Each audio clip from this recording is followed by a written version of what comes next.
BPSC TRE 2 में वैसे चयनित शिक्षक अभ्यर्थी जो किसी भी कारणवश आप लोग काउंसलिंग नहीं करा पाए या फिर आप लोग का काउंसलिंग नहीं कराया गया, तो अंतिम तिथि को लेकर आप लोग चिंतित हैं कि काउंसलिंग का लास्ट डेट क्या है। तो देखिए अभी भी आप लोगों के पास पर्याप्त समय है काउंसलिंग कराने को लेकर। यहाँ पर आप देख सकते हैं जो कि आज का ही न्यूज़पेपर है, जिसमें आपका बोला गया कि 13 जनवरी 2024 तक यहाँ पर आप लोग का काउंसलिंग जो है वो चलेगा। ऊपर को देखकर आप यहाँ पर टेंशन मत लीजिएगा कि सिर्फ यहाँ पर प्रमाण पत्र में जिनका त्रुटि है उनको यहाँ पर काउंसलिंग का अंतिम तिथि 13 जनवरी 2024 है। आपका किसी भी कारणवश आप लोग का काउंसलिंग नहीं हुआ है या फिर आप लोग काउंसलिंग के लिए गए ही नहीं है, तो 13 जनवरी 2024 तक जाकर आप अपना काउंसलिंग करा सकते हैं। ये आपका पटना का न्यूज़ है, तो सिर्फ आपका पटना को कवर करता है, लेकिन इसी तरीके से जितने भी आपके ज़िले हैं, ज़िले में जो आपके काउंसलिंग सेंटर बनाए गए हैं, सभी काउंसलिंग सेंटर पर यदि आप लोग का बीपीएससी टीआरई 2 में चयन हुआ है तो आप लोग का सभी लोगों का काउंसलिंग जो है कराया जाएगा। ऐसा नहीं कि बिना आप लोग के काउंसलिंग कराए आप लोग का काउंसलिंग समाप्त जो है कर दिया जाएगा। यहाँ पर आगे आपका बोला गया है कि अब यहाँ पर क्या है कि 1 जनवरी से इसे बढ़ाकर 13 जनवरी 2024 तक ये आपका पटना में जो काउंसलिंग कराया जाएगा उसका यहाँ पर तिथि बढ़ा दिया गया है।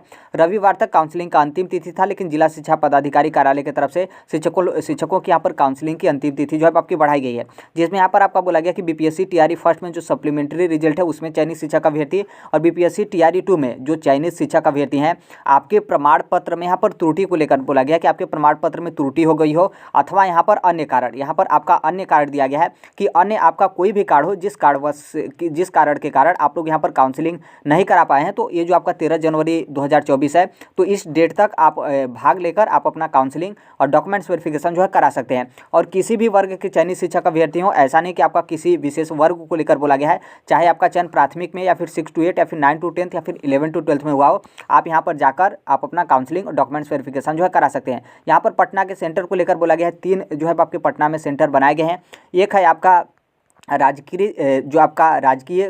उच्च माध्यमिक विद्यालय और दूसरा है आपका शहीद राजेंद्र प्रसाद सिंह उच्चतर माध्यमिक विद्यालय, फिर है आपका कमला नेहरू जो आपके उच्च माध्यमिक विद्यालय, ये आपका गर्दनीबाग पटना में, ये जो है आपके काउंसलिंग सेंटर जो है आपके बनाए गए हैं। ये है आज का न्यूज़पेपर और आप यहाँ पर देख सकते हैं, लेकिन पूरा कोशिश करिएगा कि समय से पहले आप यहाँ पर काउंसलिंग के लिए जाएँ। अंतिम तिथि का इंतजार मत करिएगा, 13 जनवरी 2024 आपका अंतिम तिथि रखा गया है। अब यहाँ पर क्या है कि 2-4-5 दिन के अंदर अब यदि 10-12 शिक्षक अभ्यर्थी आएंगे तो वो लोग इतना बड़ा काउंसलिंग सेंटर पे वो लोग काउंसलिंग नहीं करते हैं। आप लोग का जो जिला शिक्षा पदाधिकारी कार्यालय होता है वहाँ पर बुलाकर आप लोग को काउंसलिंग और डॉक्यूमेंट्स वेरिफिकेशन करते हैं। तो इसलिए पूरा कोशिश करिएगा कि जितनी जल्दी हो, यदि आपका कोई समस्या हो, उस समस्या का आप लोग काउंसलिंग कराने के लिए नहीं गए हैं तो आप तत्काल जाइए, अपना समस्या का समाधान करने के बाद अपना काउंसलिंग करा लीजिए। या फिर अपने घर से काउंसलिंग के लिए निकले ही नहीं हैं, आप सोच रहे हैं कि कुछ दिन और बीत जाए तब हम यहाँ पर काउंसलिंग के लिए जाएंगे, तो अब यहाँ पर क्या है कि अब आप लोग को काउंसलिंग के लिए निकलना चाहिए, क्योंकि जो आपका काउंसलिंग था लगभग आधे से अधिक शिक्षक अभ्यर्थियों का काउंसलिंग जो है आपका कंप्लीट हो चुका है। तो आपको यहाँ पर समय रहते आप लोग को जाकर अपना काउंसलिंग और डॉक्यूमेंट्स वेरिफिकेशन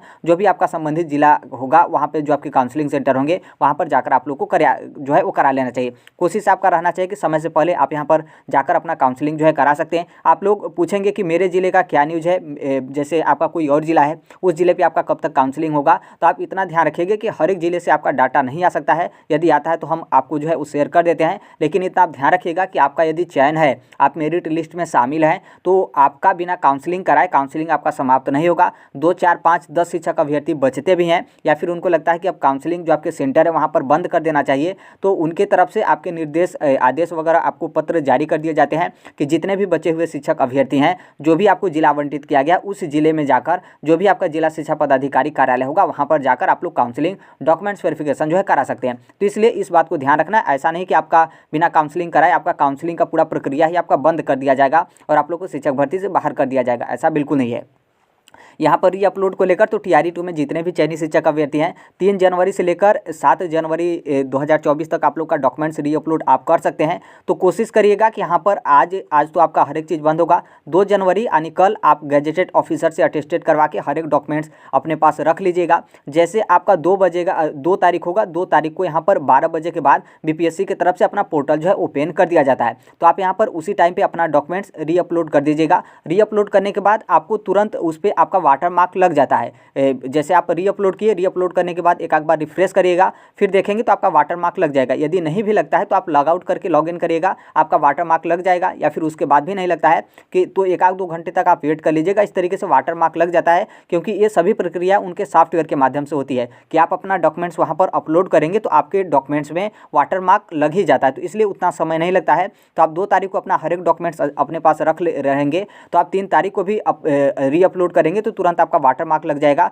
तो उसी दिन आप अपने काउंसलिंग के लिए जो भी आपका काउंसलिंग सेंटर होगा वहाँ पर आप निकल जाएगा। बाकी इसके अलावा भी बहुत सारे अन्य कारण हैं जिस कारण से बहुत सारे शिक्षक अभ्यर्थियों का काउंसलिंग नहीं कराया जा रहा है, आप लोग को बाहर जो है कर दिया जा रहा है। तो आपका जो भी कारण होगा उस कारण का आप अपने समस्या का समाधान निकाल लीजिए, जिस तरीके से भी आपका समस्या का समाधान निकलता है। यदि एफिडेविट से निकलता है तो एफिडेविट आप बनवा लीजिए, या फिर एफिडेविट के अलावा नहीं, बहुत सारे ऐसे जो शिक्षक अभ्यर्थी हैं जिनका इस तरीके का समस्या था, उन लोग को काउंसलिंग वगैरह से बाहर कर दिया गया, तो लोग किसी मतलब जान पहचान हो या फिर कोई रिक्वेस्ट वगैरह इस तरीके से करके वो अपना काउंसलिंग वगैरह करा ले रहे हैं। तो आप भी पूरा कोशिश करिएगा कि उस तरीके से आप अपने रास्ता को अपनाइए और आप यहाँ पर किसी भी तरीके से आप अपना काउंसलिंग समय रहते आप लोग यहाँ पर करा लीजिए। यदि आप अभी नहीं काउंसलिंग बीच काउंसलिंग आप नहीं करा पाते हैं तो फिर बाद में आप लोग का काफ़ी ज़्यादा दिक्कत होता है। एक तरीके से देखेंगे कि आप काउंसलिंग करा ही नहीं पाएंगे, क्योंकि शिक्षा विभाग की तरफ से काउंसलिंग का जब तिथि समाप्त कर दिया जाता है तो उसके बाद आप किसी भी हालत में अपना काउंसलिंग नहीं करा सकते हैं। तो इसलिए जिनका भी जो आपका बहुत सारा मिस्टेक है, बहुत सारे मिस्टेक कार्ड जो शिक्षक अभ्यर्थी हैं उन लोग को काउंसलिंग नहीं कराया जा रहा है, आप लोग को बाहर कर दिया जा रहा है। आप लोग जिला शिक्षा पदाधिकारी कार्यालय, बीपीएससी कार्यालय, शिक्षा विभाग कार्यालय बहुत जगह जा रहे हैं, वहाँ पर भी कोई आपका समाधान नहीं निकला है। लेकिन ये जो आपका रिक्वेस्ट वाला प्रक्रिया होता है या फिर जान पहचान वाला, तो एक तरीके से देखेंगे तो इन सभी से आपका रामबाण होता है। उससे यहाँ पर क्या है कि बहुत सारे शिक्षक अभ्यर्थियों का आप जैसे आपका जो समस्या है, आपके समस्या से यहाँ पर क्या है कि उससे भी बड़ा कोई समस्या है। जिन शिक्षक अभ्यर्थियों का काउंसलिंग नहीं हुआ लेकिन इस मतलब चलते वो लोग अपना काउंसलिंग करा ले रहे हैं, अपना डॉक्यूमेंट्स वेरिफिकेशन करा ले रहे हैं। तो अभी इस तरीके से करिए, कुछ प्रयास करिए आप लोग और अपना काउंसलिंग डॉक्यूमेंट्स वेरिफिकेशन जो है वो करा लीजिए। यहाँ पर हर एक चीज़ आपकी बातें नहीं बताई जा सकती हैं, तो इसलिए आप अपना पूरा कोशिश करिए। जिस तरीके से भी जितना आप जी जान लगाकर पढ़ाई किए हों तो उतना ही आप थोड़ा सा भी आप यहाँ पर लगाते हैं और प्रयास करते हैं तो संभवतः पूरा चांस है कि आप लोग का काउंसलिंग वगैरह डॉक्यूमेंट्स वेरिफिकेशन आपका कंप्लीट जो है करा लिया जाएगा। तो आप पूरा कोशिश करिए। बाकी यदि आप सोचते हैं कि नहीं कोई शिक्षा विभाग की तरफ से समाधान आपका निकाला जाएगा, तो देखिए बहुत ज़्यादा शिक्षक का दिक्कत तो बहुत ज़्यादा शिक्षक अभ्यर्थियों का है, लेकिन आप लोग का बात जो है वो शिक्षा विभाग के पास नहीं पहुंच पा रहा है। जितने भी शिक्षक अभ्यर्थियों का काउंसलिंग नहीं कराया जा रहा है, हर एक जिले से आप यदि निकलते हैं और शिक्षा विभाग के पास जाते हैं तो पूरा 100% चांस है कि वो लोग आपके समस्या को सुनेंगे। अब इतने जिले हैं, हर एक जिले में आपके काउंसलिंग कराए जा रहे हैं, वहाँ पर मना कर दिया जा रहा है, आप लोग डायरेक्ट वहाँ से अपने घर चले जा रहे हैं या फिर आप अपने घर चले जा रहे हैं। क्योंकि कोई भी जो शिक्षक अभ्यर्थी चाहे बिहार का ही आप रहने वाले हों तो आपको अपना जिला आवंटित नहीं किया गया है। आप दूसरे जिले में गए हैं, वहाँ पर काउंसलिंग से मना कर दिया गया, तो फिर आप अपने जिले में जो है वो चले गए और आप लोग के पास कोई माध्यम ही नहीं, बस आपके पास यूट्यूब का जो कमेंट होता है वो माध्यम है। तो उससे कोई भी शिक्षा विभाग के यूट्यूब के कमेंट तो वो लोग देखेंगे नहीं। तो इसलिए यदि आप लोग का इस तरीके का समस्या है तो आप यहाँ पर पूरा कोशिश करिएगा कि सभी लोग एक साथ मिलकर, यदि जो आपका शिक्षा विभाग है उनके जो